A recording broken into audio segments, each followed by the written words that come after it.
Hi friends, ఈ video ఎంతమందికి ఉపయోగపడుద్దో నాకైతే తెలియదు కానీ సమాజంలో మాత్రం ఎలాంటి వాళ్ళు చాలామంది అనుభవము అయినా అర్థం చేసుకోలేరు, అనుభవం కాలేకపోయినా కానీ అర్థం చేసుకోలేరు. ఎందుకంటే వాళ్ళ జీవితం అన్నా పోవాలి, వాళ్ళ ఆరోగ్యం అన్నా పాడైపోవాలి.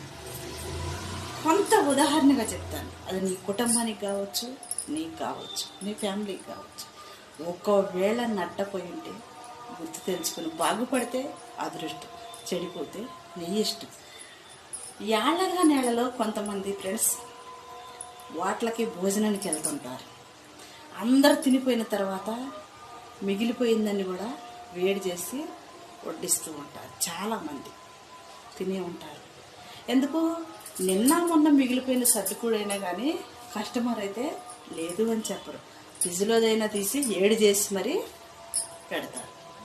తినేటప్పుడు నీకు చాలా రుచిగా ఉంటుంది, ఆనందంగా ఉంటుంది, కడుపు నిండిద్ది. కానీ తిన్న తర్వాత నీ ఆరోగ్యం పాడైపోద్ది. 2-3 రోజుల తర్వాత నీకు నష్టపోయేది, కష్టపడేది నువ్వే. ఎందుకు? వేళగా నేలలో పోయి తింటమైనా కావాలి, అనవసరమైన దానికోసం పరుగులు పెట్టైనా కానీ నష్టపోయన్నా ఉండాలి. ఈ విషయం నీకు కానీ నీ కుటుంబంలో ఎవరికైనా కానీ ఉపయోగపడుతుంది ఫ్రెండ్స్. అర్థం చేసుకోండి.